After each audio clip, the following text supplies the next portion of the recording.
पित्याचे, पुत्राचे आणि पवित्र आत्म्याचे नाव आमेन. प्रिय बंधनो, आज फ्रान्सिस ऑफ असिसी हा प्रार्थना कसं करत असेल याविषयी मी तुम्हाला थोडीशी माहिती सांगावी असं फादरांचं एकंदरीत मत दिसतं. असिसी ह्या नावामध्येच प्रार्थना आहे. आता आपल्यापैकी काही लोक इंग्रजी शिकतात, त्यांना असिसी शब्द घ्यायला आवडतो. असिसीचा स्पेलिंग काय आहे कोणाला माहिती आहे का? बरोबर आहे, बरोबर आहे. ASSIS. हे तिन्ही अक्षरं जी आहेत पहिली ASS म्हणजे काय? आपण बोलू नये असा शब्द आपल्याला वाटतो. मराठीमध्ये तर आस म्हणजे वेगळ्या प्रकारचं जनावर असं आपण म्हणतो, पण फ्रान्सिस आपल्याला सांगतो की तुम्ही असिसी झाल्याशिवाय तुम्हाला माझ्यासारखं आणि देवासारखं होता होणार नाही. हा असिसी जो आहे तो गाढव या शब्दातून येतो. गाढव काय करतं? मान खाली करतं आणि जे मानेवर येईल ते सहन करतं. आणि फ्रान्सिस ऑफ असिसी ह्याने नेमकं तेच केलं. आपले हे फादर आहे, त्यांचे कपडे माझ्या कपड्यापेक्षा वेगळे आहेत. त्यांच्या खांद्यावर पण काहीतरी आहे, माझ्या खांद्यावर काहीच नाही. त्यांच्या खांद्यावर जो आहे जे असिसी ह्या गावी फ्रान्सिसने स्वीकारलं. हा फ्रान्सिस झालेला 800 वर्ष झाली. आणि तरी पण लोक आपण इटलीमध्ये गेलो तर त्याचा आमचा संत तिकडे संत अंतोनी पण आहे वादुआ गाडी, पण ते असं नाही बोलत अंतोनी आमचा संत आहे. आपण इकडे मंगळवारी वगैरे संत अंतोनीचं नाव काढतो, पण इटलीमध्ये आपण गेलो तर आमचा संत म्हणजे असिसीचा. त्या ठिकाणी आता 3 जण आहेत. फ्रान्सिस तर आहेच, पण त्याच्याकडे एका श्रीमंत घराण्यातली बाई आली क्लेर, ती पण तिकडे आहे. आणि आता आपल्या जमान्यातला कार्लो अकोतीस हा पण तिकडे गेला. म्हणजे तिकडे आता किती गाढव आहेत? आणि किती गाढव आपल्याला काहीतरी विशेष शिकवतात. ASS फ्रान्सिस जसं शिकवतो तसं क्लेर पण शिकवते आणि कार्लो अकोतीस पण आपल्याला शिकवतो. कार्लोस आपल्याच वयाचा, आपल्या जमान्यातला, पण तो परत लोकांकडे येतो आणि प्रार्थना कशी करायची हे लोकांना सांगतो. त्याच्या आईला पण सांगतो आणि वडिलांना पण सांगतो. असा कुठला संत नव्हता की संत झाल्यावर त्याचे आई वडील जिवंत आहेत. हा म्हणाला माझं शरीर असिसीला न्या, कारण हा आपल्याला तो शब्द आवडत नाही त्याच्यासारखा. 15 वर्षाचा मुलगा आम्हाला सांगतो की मला असिसीला न्या. एक लेखक होऊन गेला, त्याचं नाव G.K. चेस्टरटन. 100 वर्षापूर्वी मरण पावला. बरोबर 100 वर्षापूर्वी 1916 मध्ये मरण पावला. आणि तो काय सांगतो? उपवासाचे दिवस कसे आहेत? ऊब देणारे दिवस आहेत. काय देणारे? ऊब देणारे. ऊब दिल्यावर काय होतं? फरक पडतो. आणि तो लेखक म्हणतो ऊब दिल्यावर टणक बटाटा असतो तो कसा होतो? त्या बायकांना माहिती आहे. टणक बटाटा असतो कसा होतो?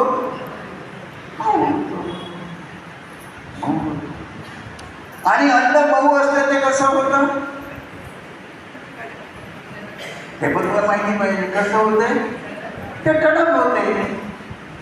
ऊब तीच आहे, पण बटाटा टणक आहे तो मऊ होतो आणि अन्न मऊ आहे ते. आता बायकांना माझ्यापेक्षा जास्त माहिती आहे. आणि कोंबडी असते ते संत आपल्या पन्नाखाली ठेवते आणि ऊब देते. आणि 21 दिवसाला काय म्हणले? हा म्हणजे त्याला आपल्या पंतप्रधानी हळूहळू फिरवते, त्याला वेगवेगळे रूप देते. मग एका दिवसाला चोच तयार होते, डोकं तयार होते, शेपूट तयार होते. ऊब तीच आहे.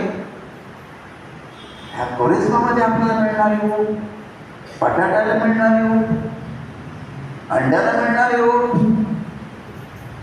आणि वेगवेगळे आपण पुनरुत्थानाच्या दिवशी काय करतो? अंड्यासारखं नवीन जीव घेऊन बाहेर येतो. ह्या उभे करता प्रिय बंधूंनो, ह्या 40 दिवसात हे पासाचे दिवस ठेवले आहे. आणि म्हणून मला फादराने सांगितलं आहे, तुम्ही फ्रान्सिस ऑफ असिसी ह्याच्या प्रार्थनेविषयी बोला, कारण प्रार्थना आपल्याला ऊब देते, त्याला ऊब देतो ते आपल्याला पण ऊब देतो. ऊब मिळताच फरक पडतो. टणक नरम होतं, नरम असेल ते टणक होतं. आपल्या इकडे कधी पूर्वी कुंभार होते. कुंभार काय करायचे? ओली माती घ्यायची, खापरी बनवायचे, ओली खापरी भट्टीत घालायचे आणि खापरी काय होते? आणि लोखंडाची सळी घ्यायची, आपल्या राहटाचं किंवा आपल्या बैलगाडीचं काम घ्यायचे, ऊब द्यायचे, भट्टीमध्ये टाकायचे. लोखंड टणक लोखंड होतं ते कसं होते? नरम होते. आणि नरम माती आहे त्याची खापरी कडक होते, विटा कडक होतात. ऊब हीच आहे, पण उभेचे परिणाम वेगवेगळे होतात. आणि Francis of Assisi, Clare, saint Clare आणि कार्लो आकुंतीस आपल्याला तेच सांगतात. तुम्ही जर प्रार्थनेची ऊब घेतली तर तुम्ही वेगळे व्हाल. 40 दिवसात तुम्ही वेगळे व्हाल. तुमच्यामध्ये चमत्कार घडून येतील. भले तुम्ही ASS असाल, पण तुमच्यामध्ये चमत्कार दिसून येतील. आणि म्हणून हे कोरेस्माचे दिवस आहेत.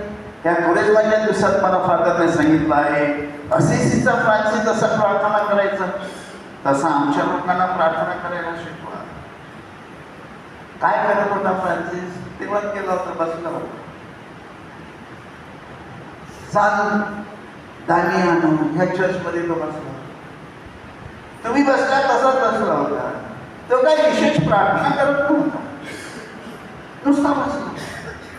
तरी पण देव येऊन त्याच्याशी बोलू लागला आणि त्याला म्हणाला, फ्रान्सिस, रिपेअर माय चर्च, माझं चर्च दुरुस्त कर, माझं चर्च दुरुस्त कर.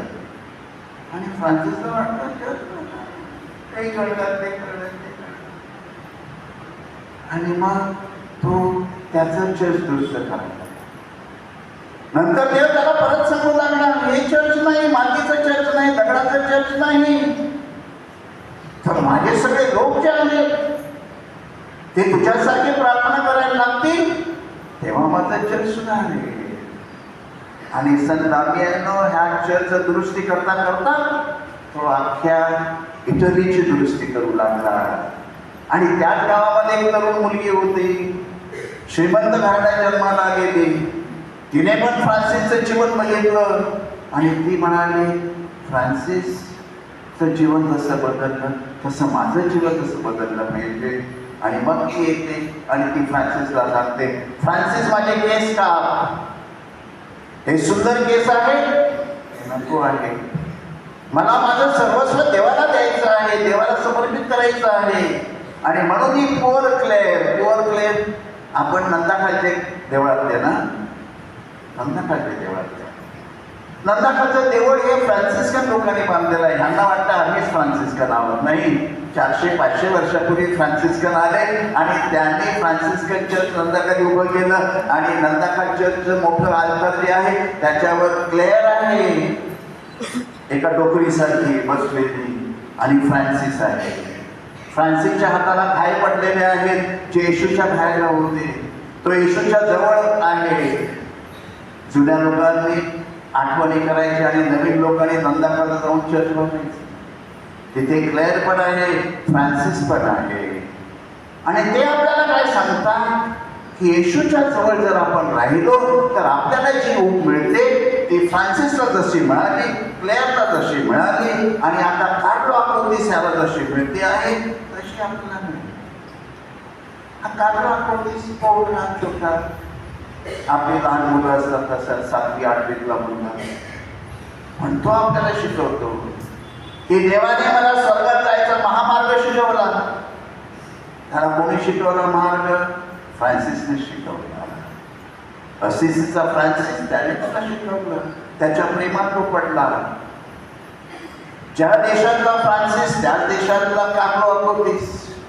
आणि कार्लो अकोर्डिस म्हणतो मी मेल्यानंतर मला त्याचा सहवास हवा आहे आणि म्हणून त्याचं खास खोदून त्याचं प्रेम जसंच्या तसं आहे ते प्रेम आता तिकडे ठेवलेलं आहे. आपल्याकडचे बालपाटचे फादर तिकडे त्याचे प्रमुख आहेत. ते म्हणत आहेत की हा असिसी गाव जो आहे त्या गावात नाव जरी गाढवाचं इंग्रजीमध्ये असलं तरी त्या लोकांनी अनेक लोकांना गाढव केलेलं आहे. आणि जर आपण गाढव झालो तर आपल्या मानेवर जे काही येईल, येशू जेरुसलेमला आला कशात आला? घोड्यावर आला. घोडा आपला मानवर करतो, धावतो, पण गाढव मानेवरची. आणि मला आईने सांगितलं तुम्ही प्रार्थना करा. मी गाढवासारखी मान खाली घातली आणि म्हणलो होय मी प्रवचन देईन. मी असं नाही बोलतो मी प्रवचन नाही देत, मी पण गाढव होईल. तुम्ही माझ्या खात्यावर एक पैकी घेईन. गाढव बरंच काही आपल्याला शिकवतो प्रेम. आणि असिसी गावी जो फ्रान्सिस होता त्याला त्याने कृष्ण नाही शिकवलं. त्या महिन्यात प्रिय बंधूंनो, गेल्या महिन्यात ह्याच फ्रान्सिसची हाडं बघायला हजारो लोक तिकडे बसत होते, प्रार्थना करत होते. हाडं माणसाची राहतात, मांस राहत नाही. आपण आनंदी आहोत कारण आपल्याला दुसरा फ्रान्सिस मिळाला, त्याचंच नाव घेतलेला. गोव्याला आपण जातो, शरीर बघतो फ्रान्सिसचं. ह्या फ्रान्सिसला ते भाग्य मिळालं नाही.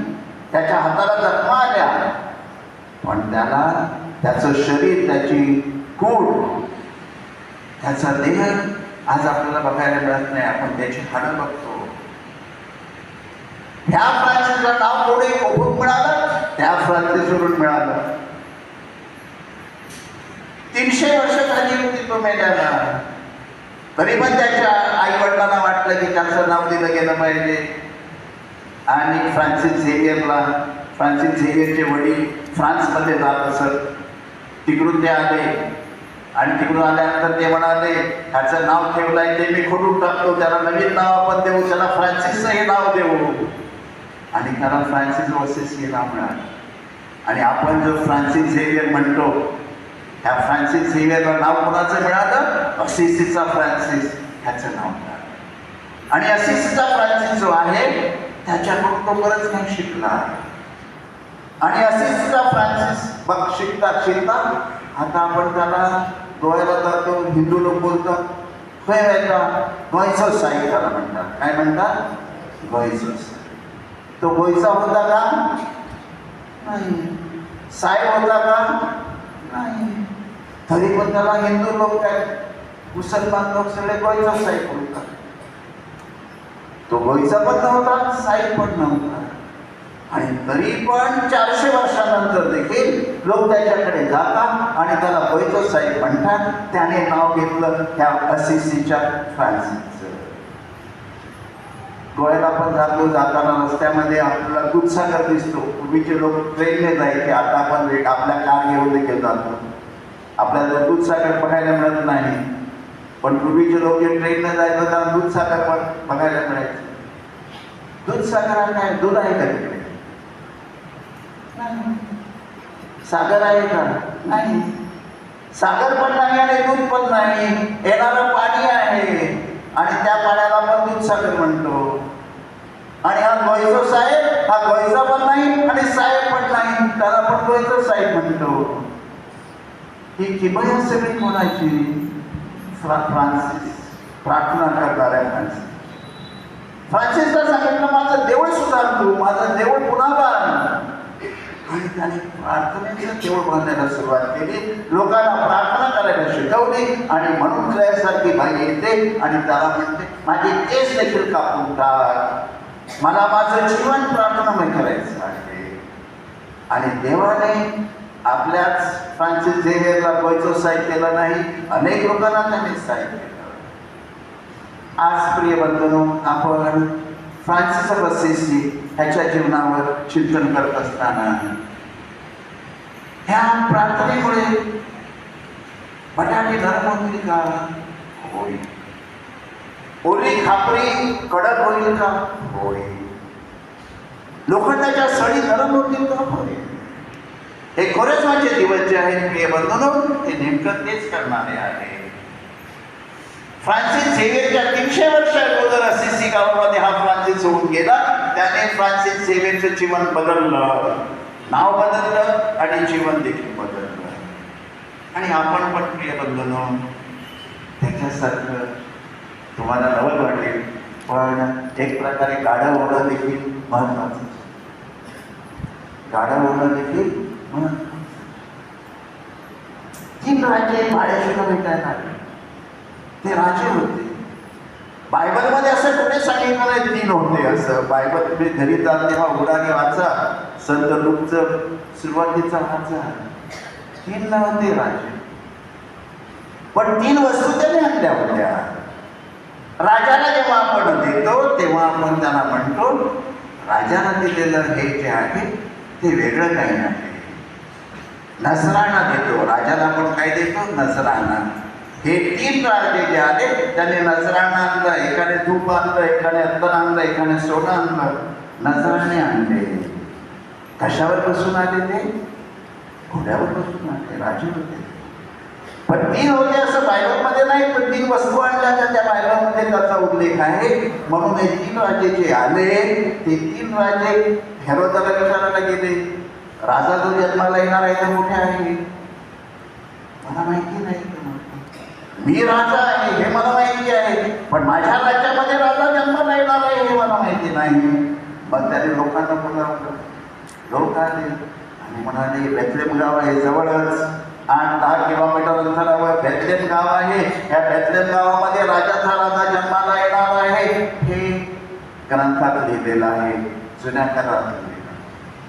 आणि तो म्हणाला असं का? मग तुम्ही जा, तुम्ही माझ्या महालातून जात आहात, आनंदाची गोष्ट आहे. माझ्या महालातून तुम्ही जा आणि तो कुठे असेल, कोणत्या महालात जन्माला असेल तिकडे तुम्ही पहा. आणि ते गेले. महालात नाही गेले. कुठे गेले? गोठ्यात गेले, पडाळ्यात गेले, भेड्यात गेले. आणि तिकडे त्याला दिसून आलं की राजाचा राजा इथे जन्माला आलेला आहे. उतरले खाली आपल्या घोड्यावरून. ते त्यांनी आणलेलं बक्षीस सगळं तिकडे ठेवलं, अत्तर ठेवलं, धूप ठेवलं, सोनं ठेवलं, त्याला अर्पण केलं. आणि अर्पण केल्यानंतर झोपी गेले प्रार्थना करायला. आणि प्रार्थना करायला लागले असताना त्यांना सांगण्यात आलं ज्या मार्गाने तुम्ही आलात त्या मार्गाने परत जाऊ नका. ज्या मार्गाने तुम्ही आलात त्या मार्गाने परत जाऊ नका. कुठून आले होते ते? आसवाड्यातून आले होते, हेरोद राजाच्या राजवाड्यातून आले होते. मग त्यांनी त्यांना नजराणे दिले, पण ज्याच्याकडे आले होते त्यांनी त्यांना नजर दिली. नजरेचा नजराणा दिला. नजराणा. त्याने नवीन नजर दिली, त्यांना नवीन चष्मा दिला आणि सांगितलं तुम्ही घोड्यावर आलात, महालातून आलात, पण काट्या कुट्यातून जा. आणि ते काट्या कुट्यातून जायला तयार. त्यांना नजरेचा नजराणा मिळाला, त्यांना नवीन नजर मिळाली. जी असिसीचा फ्रान्सिस त्याला नवीन नजर मिळाली होती, त्याच प्रकारची नजर ह्यांना अगोदर मिळाली होती. फ्रान्सिसला 1200 वर्षानंतर मिळाले. पण हे जे 3 राजे आले होते त्या 3 राजाला सांगितलं ज्या रस्त्याने तुम्ही आलात त्या रस्त्याने तुम्ही परत जाऊ नका. कसे जाऊ? आम्ही महालातून आलो. महालातून नाही जायचं, काट्या कुट्यातून, वळी वळणातून, जो रस्ता मी दाखवीन त्या रस्त्याने तुम्ही जायचं. आणि ते 3 राजे वेगळ्या रस्त्याने. असिसीचा फ्रान्सिस हा देखील सांगितलं माझं देऊळ तू दुरुस्त कर. त्या दिवसापासून तो वेगळ्या रस्त्याने जायला लागला. त्याला नजरेचा नजराणा मिळाला. ही जी नवी नजर आहे प्रिय बंधूंनो, ही कोरिस्माच्या दिवसामध्ये प्रार्थना जेव्हा आपण करतो, ह्या प्रार्थनेत आपल्याला नवीन नजर मिळते, नवीन एक प्रकारचा चष्मा मिळतो. आपले मोतीबिंदू बाहेर काढले जातात आणि आपल्याला वेगळी नजर दिली जाते. ह्या 3 राजांना ती नजर दिली गेली होती. आणि आता असिसी गावी हे जे 3 राजे आहेत, फ्रान्सिस आहे, क्लेअर आहे आणि कालवा कोतीस आहे, हे आजचे राजे आहेत. गरीब घराण्यातून आलेले आहेत, पण ते राजे आहेत. त्यांना नजराणा मिळाला आहे. कसला नजराणा? नवीन नजरेचा नजराणा. ते राजे आले, राजाला भेटायला आले म्हणून त्याने नजराणा आणलेला नाही, त्याने आणलेला नजराणा वेगळा. पण जो नजराणा घेऊन जे चालले, नजरेचा नजराणा, तो महत्वाचा. कोरिस्माच्या दिवसामध्ये प्रिय बंधूंनो, आपण जो नजराणा घेऊन जातो, त्या 3 राजाप्रमाणे आपण म्हणतो, घोडे राहू दे, महाल राहू दे, राजवाडे राहू दे, जो रस्ता तो मला दाखवी, त्या रस्त्याने मला जाऊ दे. आणि ते वेगळ्या रस्त्याने, ज्या रस्त्याने ते आले त्या रस्त्याने गेले नाहीत. येताना ते राजाच्या राजवाड्यातून आले, येताना जाताना ते खाट्याखुट्यातून गेले. फ्रान्सिस ऑफ असिसी ह्याचं देखील तसंच झालं. त्याला एक प्रकारची ऊब मिळाली. हे अंड ह्याला नवीन ऊब मिळाली आणि जे अंड होतं, जे मऊ होतं, ते कडक झालं. त्या अंडातून नवा जीव निर्माण झाला. कोंबडी अंड घेते, आपल्या पंखाखाली उब देते, उभेमध्ये त्याला फिरवते आणि त्याला नवीन जीवन देते. ह्या कोरिस्माच्या दिवसामध्ये आपल्याला प्रिय बंधूंनो नेमकं तेच केलं जातं. येशू आपल्याला भेट देतो, येशू आपल्याला कवेत देतो, त्याच्या प्रार्थनेची ऊब आपल्याला देतो आणि त्या उभेमध्ये आपल्याला नवीन जीवन देतो. आणि पुनरुत्थानाच्या दिवशी त्या 2 बाया येतात. मेरी मॅग्दलेन येते आणि तिला ते 2 देवदूत सांगतात, तुम्ही इथे काय शोधता? आम्ही जो मेलेला आहे त्याला शोधतो. जिवंताला तुम्ही मेलेल्यामध्ये का शोधता? जिवंताला तुम्ही मेलेल्यामध्ये का शोधता? हा जिवंत झालेला आहे. हे अंड जे आहे ह्याच्यात नवीन जीव निर्माण झालेला आहे. हे कोरिस्माच्या शेवटी आपल्याला सांगितलं जातं. आणि एक असिसीचा फ्रान्सिस ह्याच्यासारखे लोक, क्लेअर सारखे लोक, लोक आपल्याला सांगत आहेत, तुम्ही जर प्रार्थना केली तर तुम्हाला वेगळी ऊब मिळेल. आणि ही ऊब जर तुम्हाला मिळाली तर तिथे अंड आहे, तिथे नवीन जीव निर्माण होईल. आणि देवदूत येतील आणि म्हणतील, जिवंताला तुम्ही मेलेल्यामध्ये का शोधता? फ्रान्सिस ऑफ असिसी मेलेला बरीच वर्ष होते, त्याची हाडं फक्त आहे, परंतु त्याची प्रेरणा जी आहे ती प्रेरणा आपल्याला सांगते आहे, तुम्ही जिवंताला मेलेल्यामध्ये का शोधता?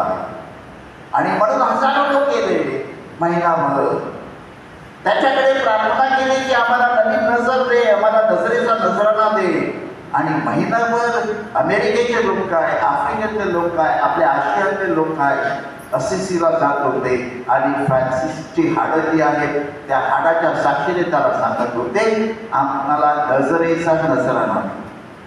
हा उपवास काढतो आहे प्रिय बंधूंनो, आपल्याला हा नवीन जीवन देणारा, नवीन जीवन जे पुनरुत्थानित जीवन आहे ते देणारा आपल्याला राजा आहे. त्या 3 राजाला नजरेचा नजराणा मिळाला, तसा आपल्याला देखील मिळणार आहे. आणि म्हणून असिसी हे गाव जे आहे, फादरने बरं केलं, मला बोलावलं आणि असिसी बद्दल बोलायला सांगितलं. इटालियन भाषेमध्ये सी म्हणजे होय, होय होय, असिसी. आपण होय होय म्हणतो ते सी बोलतात. जो होय बोलतो तो असिसी सारखा. गाढवावर काही तुम्ही टाका तो होय बोलतो. घोडा कधी मान झुकावे, गाढव मान झुकावे. आणि जेव्हा लोकांनी टाळ्या घेतल्या आणि येशूचं स्वागत केलं तेव्हा तो घोड्यावर नाही आला, तेव्हा तो गाढवावर बसून आला. आज असिसीचा संत फ्रान्सिस आपल्याला सांगतो आहे की दामियानो या चर्चमध्ये मी बसला असताना, प्रार्थना करत असताना मला एक प्रकारचा साक्षात्कार झाला. आणि त्या साक्षात्कारात मला सांगितलं गेलं की नवीन चर्च उभा, आणि नवीन चर्च उभारण्यासाठी मी नवीन फादर लोक तयार केले. त्याला आज आपण फ्रान्सिस्कन म्हणतो. फ्रान्सिस्कन वेगवेगळ्या प्रकारचे आहेत, आपल्याकडे आहेत ते वेगळे आहेत. फ्रान्सिसचं उद्दिष्ट समोर घेऊन आले आहे. त्यांना नजरेचा नजराणा मिळाला आणि ते आपल्याला नजरेचा नजराणा देत आहेत. आणि नजरेचा नजराणा देत असताना आपल्याला ते सांगतात की आपण जर होय बोललं. मी त्या चर्चमध्ये बसलो असताना मला सांगितलं एक माझं देव सुधार, आणि मी होय बोललो. आपण प्रत्येकाने देखील आपल्यावर जी जी संकट येतात, जे जे प्रसंग येतात, त्या प्रसंगामध्ये येशूला होय म्हणणं म्हणजे प्रार्थना करणं. आणि फ्रान्सिस नेमकं आपल्याला ते सांगतो आहे, असेसी आपल्याला ते सांगतो आहे की सी बोलायला शिकवा, होय बोलायला शिकवा. आणि हे तिन्ही आज जे आहेत, फ्रान्सिस आहे, क्लेअर आहे, आणि आता कार्लो अक्विनास आहे, आपल्याला ते काय सांगतात की आपण आपलं जीवन हे प्रार्थनामय जीवन केलं पाहिजे. आणि प्रार्थनामय जीवन जर आपण केलं तर ते टणक आहे ते मऊ होईल, आणि जे मऊ आहे ते टणक होईल. आणि त्याच्यातून नवीन जीवन, अंड्यातून नवीन जीवन जसं निर्माण होतं, तसं कोरेस्मा संपल्यानंतर पास्काच्या सणाच्या दिवशी त्याच्यातून नवीन जीवन निर्माण होईल. आणि येशूला बघायला जे गेले होते ते मेलेल्या येशूला बघायला गेले होते, आणि तिकडे जे देवदूत आले होते ते त्यांना सांगतात, तू जिवंताचा शोध मेल्यामध्ये का करता? त्यांना नवीन दृष्टी मिळाली की जो येशू मेलेला होता तो जिवंत झालेला आहे. ह्या जिवंत येशूला पाहण्यासाठी प्रिय बंधूंनो आपण सगळे आपुरलेले आहोत. हे दान आपल्याला या बेनेडिक्शनच्या वेळेला मिळू की ह्या येशूने लोकांना नजर दिली. हा नजरेचा नजराणा त्याच्या जन्मापासून त्याच्या मृत्यूपर्यंत लोकांना नजर देत गेला. ते 3 राजे जे आले त्यांना नजर मिळाली, आणि तो त्याला पुरल्यानंतर मेरी मॅग्दलिन सारखी जी आहे त्यांना देखील नजर मिळाली. आणि 2000 वर्षानंतर जे येशूकडे येतात त्याला फ्रान्सिस ऑफ असिसी याला जशी नजर मिळाली तशी आपल्याला देखील नजर मिळणार आहे. क्षणभर आपण शांत राहूया प्रिय बंधूंनो. नजरेचा नजराणा आपण म्हणतो, शब्द तेच आहे नजराणा, पण नजरेचा नजराणा हा महत्वाचा नजर, सोन्यापेक्षा श्रेष्ठ, मोत्यापेक्षा श्रेष्ठ, सगळ्या गोष्टींपेक्षा श्रेष्ठ हा नजराणा, नजरेचा नजराणा फ्रान्सिस ऑफ असिसी याला मिळाला, क्लेअरला मिळाला. आता कार्लो अक्विनास आपल्याला देतो आहे. प्रभू करो आणि तुम्हाला आणि मला नजरेचा नवीन नजराणा मिळो. आमेन. बापाचे, पुत्राचे आणि पवित्र आत्म्याचे नाव. आता